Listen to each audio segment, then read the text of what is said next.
Bom dia, turma. Estamos retomando as nossas atividades. Dizer para vocês que nós só temos apenas 2 idades para concluir, que na verdade é apenas a idade contemporânea e suas subdivisões, e o estudo dos dias atuais, da moda nos dias atuais. Então, o que foi dado até agora, a gente vai considerar a nota da segunda verificação de aprendizagem. E a partir de agora, nós vamos dar início ao terceiro bimestre e encerrar no quarto bimestre com o estudo da moda na contemporaneidade nos dias atuais. Queria dizer para vocês que eu vou pedir ao Will e ao Ivan e à coordenação, a professora Lone, que liberem a plataforma para vocês estarem atualizando as atividades e eu estar finalizando o lançamento das notas do primeiro e segundo bimestre. Dizer para vocês que muitos alunos ainda não entregaram e que, assim, vocês tentem concluir as atividades com tempo hábil até o final do mês, para que eu possa encerrar essa etapa, né? Dizer que desejo a vocês um feliz ano novo e um bom recomeço. Então, vamos lá. Vamos estudar a nossa idade contemporânea. Eu vou continuar, turma, fazendo os vídeos gravados e deixar o horário do chat do fórum apenas disponível para tirar dúvida quem sentir a necessidade, né? Então, aqui eu vou explicar passo a passo todas as etapas da idade contemporânea.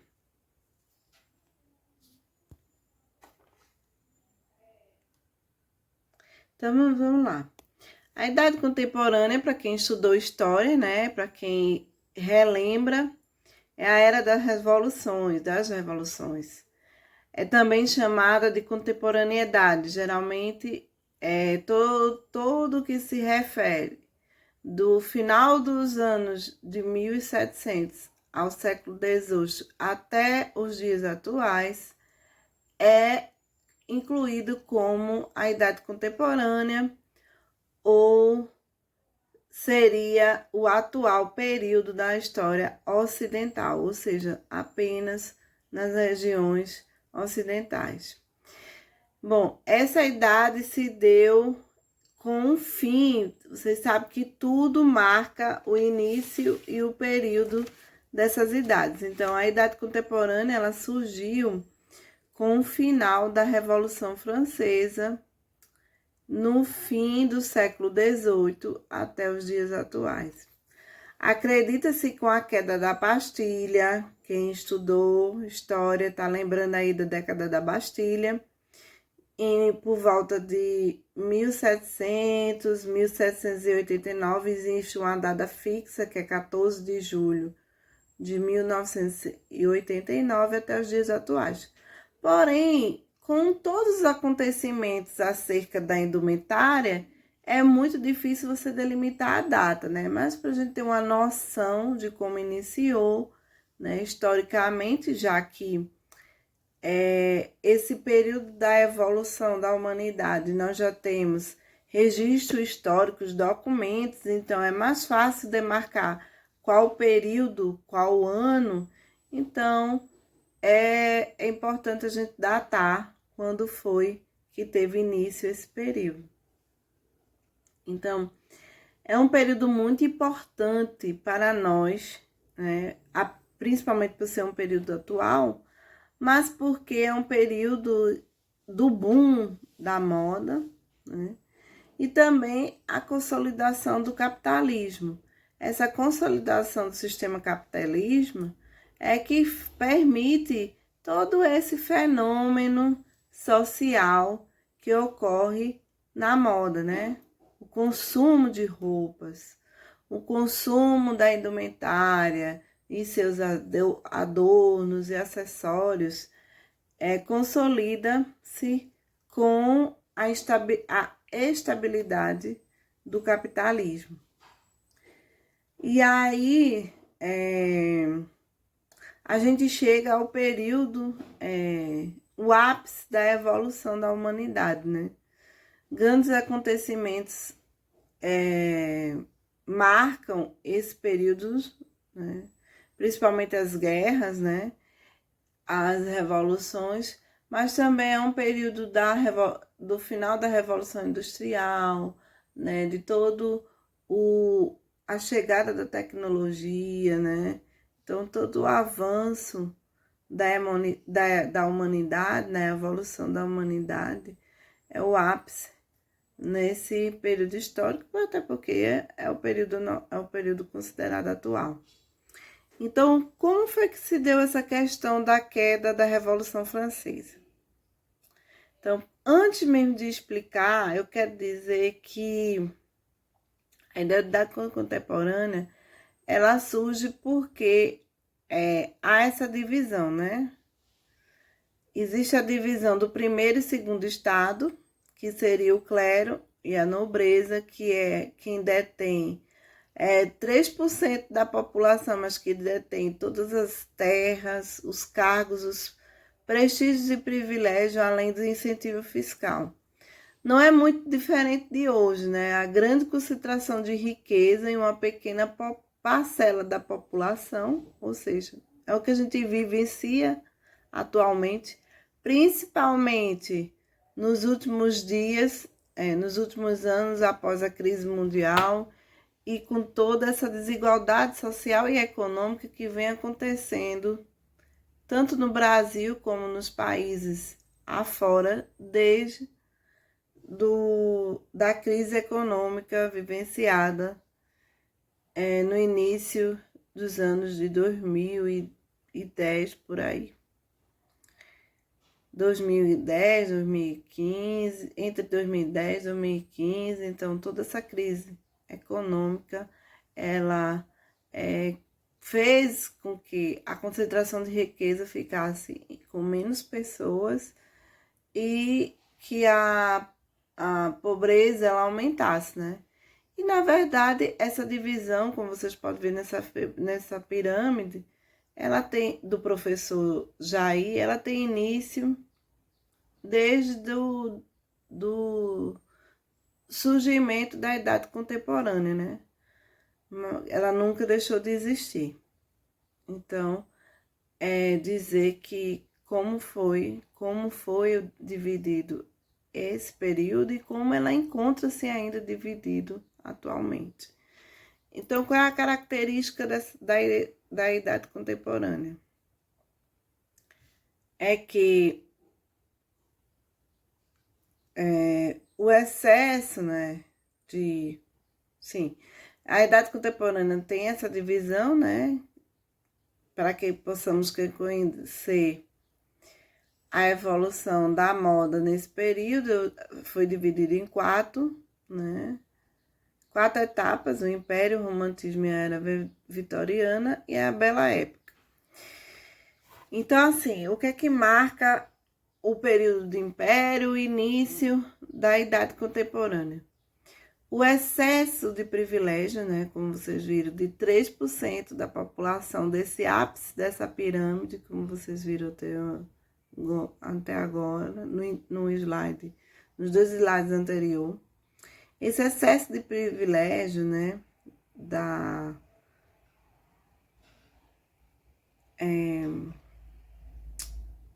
nobreza francesa, suscitou no terceiro estado, ou seja, nas demais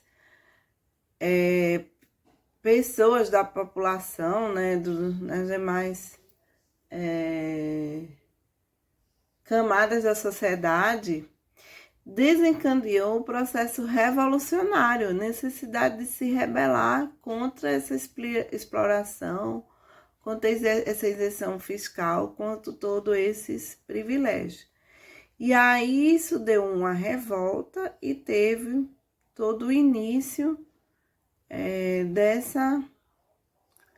dessa revolução. Então, foi o grande também apogeu da burguesia, que está incluída no terceiro setor, que foi a líder dessa revolução, mas que a burguesia só pôde ter sucesso, né, êxito nessa revolução, com a participação dos campesinos, né, ou dos trabalhadores urbanos, ou seja, do povo do campo e dos trabalhadores urbanos. Então, seria como se a classe média se unisse com a pobreza e as camadas mais populares, né, da nossa sociedade atual se unisse para se rebelar contra essa dominação, essa classe dominante, essa grande fatia da população que retém a riqueza. Então, foi assim que surgiu a Revolução Francesa. Então, a Revolução deu origem a um processo gradual de mudanças sociais, após um governo diretório e de consulado. A França passou a ser governada por um sistema monárquico imperial. Então, o surgimento do período Império, que é de 1804 a 1815, comandado por Napoleão Bonaparte. Então, o famoso Napoleão. O estilo do Império na indumentária assimilou as referências da antiguidade clássica, mais precisamente da indumentária grego-romana, né? O vestido continuou como uma característica na moda feminina, né, na indumentária feminina. A identidade da moda império culmina com o reinado de Napoleão, mas, no entanto, o processo de mudanças iniciou bem antes, devido à questão da própria revolução, né, da guerra, e também pela necessidade do conforto após os excessos vivenciados no período rococó. Então, houve uma mudança drástica na forma de vestir e surge um gosto pela natureza, pela vida no campo. Eu acho que até por influência dessa rebelião, né, dessa revolução dos camponeses juntamente com os burgueses. E aí, o que deixa marcado, né, no vestido da indumentária feminina é que foi desaparecendo aquela opulência, e as mulheres passaram a vestir vestido mais simples, similares a uma camisola solta, mas transparente, com musseline ou cambraia. O traço marcante desse vestido era a questão da cintura alta, né? Era aquela liberdade mesmo nesse corte, a libertação da mulher, da cintura da mulher, do cós da mulher, né? Então, houve realmente essa mudança drástica em relação ao período anterior. E a questão da influência greco-romana está aí nessa marcação, né, do busto e também nos cabelos, que eram intencionalmente despenteados, além do uso do chale. Eu lembro que a minha mãe, ela tinha um chale, né, e eu sempre achei, para que usar isso? Então, O chale é uma influência do início do século e é esse lenço aqui utilizado pelas mulheres, que geralmente, né, aqui, lógico, por ser uma região quente, a gente não utiliza chale, mas nas regiões mais frias do Brasil ainda é uma peça bastante utilizada.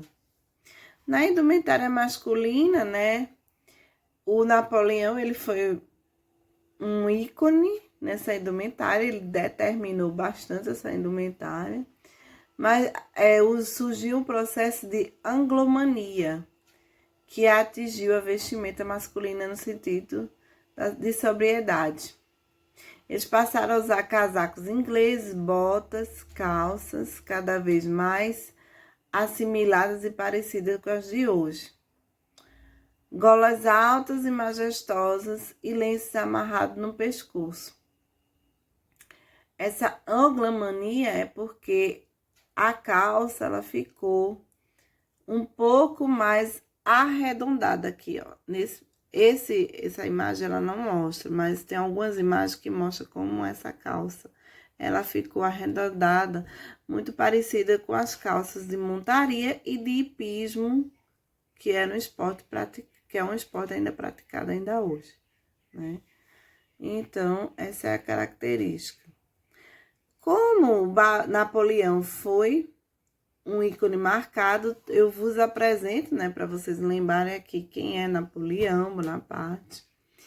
E assim, ele teve influência na indumentária, tanto com a sua forma de vestir, mas ele teve influência diretamente na moda, porque por problemas políticos, de relações com outros países,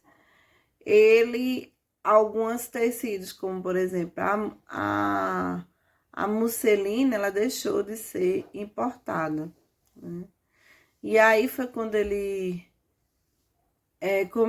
quando teve o início da produção da seda de Lion, né? Então foi quando começou a surgir os estudos para o desenvolvimento das fibras sintéticas, né? Nas fibras mistas.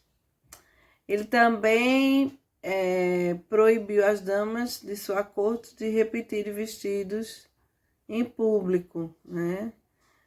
Era para intencionalmente gerar o maior consumo. Olha aí que eu falei isso no início do surgimento do capitalismo, o fortalecimento do capitalismo.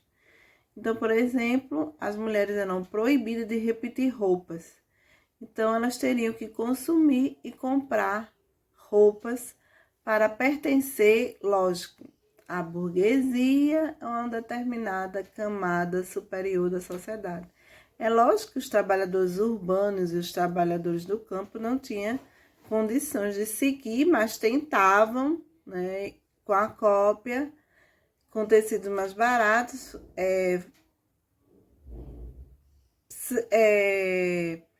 produzir suas peças, até porque eles não podiam aparecer em público repetindo roupa devido a um decreto do imperador Napoleão. E aí eu não trouxe uma releitura da moda, assim, uma coleção, mas eu trouxe a apresentação da roupa algumas peças aqui do filme Titanic, né?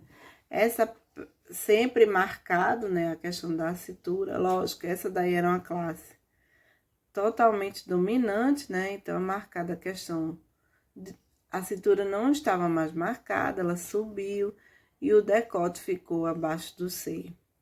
Bom, gente, é isso que aqui eu encerro. A idade contemporânea, ela vai dar continuidade ainda com o estudo do romantismo, da era vitoriana e da Belle Époque. Eu vou fazer a reposição de mais 3 aulas, estou conversando com o professor Paulo Roberto, e à medida que forem surgindo horários vagos, ele irá me encaixando nessas aulas. Desejo a vocês sucesso e bons estudos. Tchau, tchau.